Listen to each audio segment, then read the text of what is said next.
Yeah. Well, I'm getting kind of desperate there, so I'll take what I can get at this point. Actually, speaking about being desperate, I was talking to one of my friends, since we're all getting closer to 40. I'm like, hey, what do you think about settling down, me and you? And she's like, I don't feel like I should settle. I'm like, you're 38 with a 21-year-old kid. I was like, you think this deal's getting better for you? I was like, women, she just moved in a 29-year-old kid with her, and she thinks like it's going to work out. She like has it in her mind, and that shit never works out.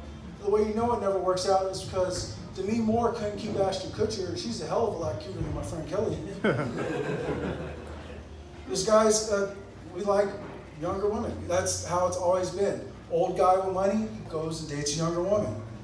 People are like trying to shame Ivanka Trump. Like, oh, she's just with him because he's rich.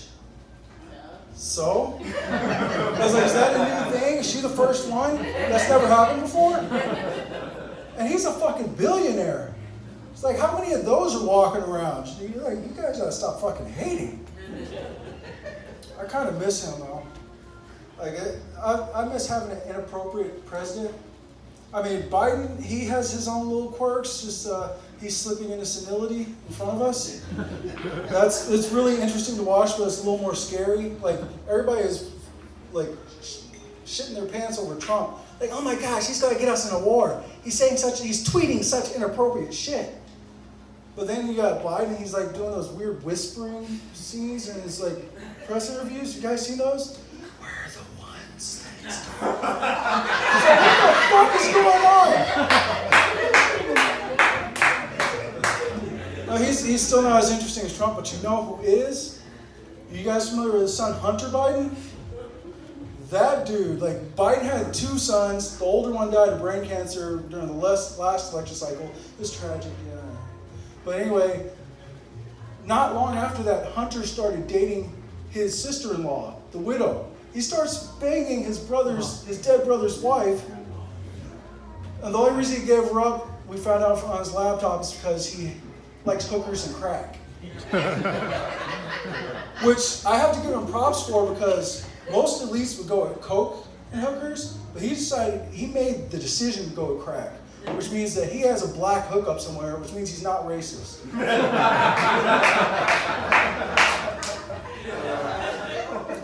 And I'm a gay rights advocate. I should let you guys know I'm a gay rights advocate.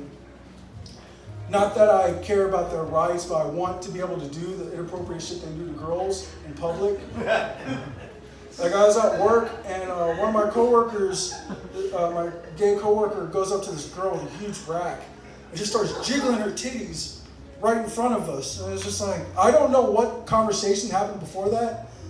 All I know is that was extremely inappropriate and titillating. And I had a boner, and that's not the right thing to have happening on the floor of a restaurant.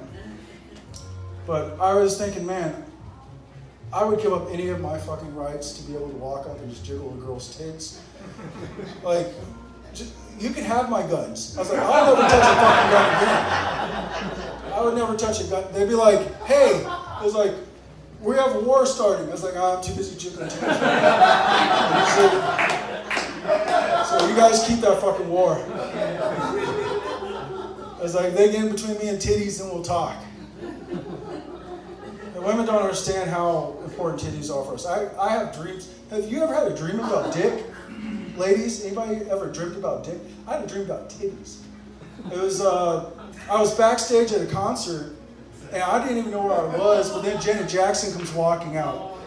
And she's in her, like, I don't know if you guys are familiar with 80s Janet Jackson when she was in the military uniform. But she's in that military uniform, and she just, like, rips open her blouse for no apparent reason.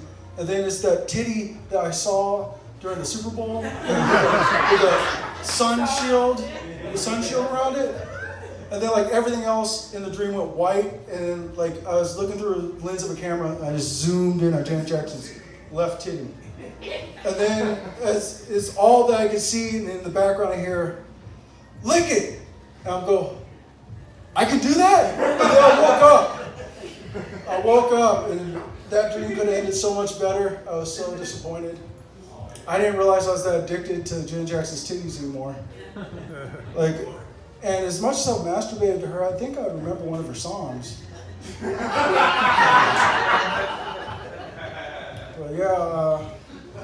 yeah, I studied that titty because it was the first one. It was the first one, someone non-related to me that I'd ever seen.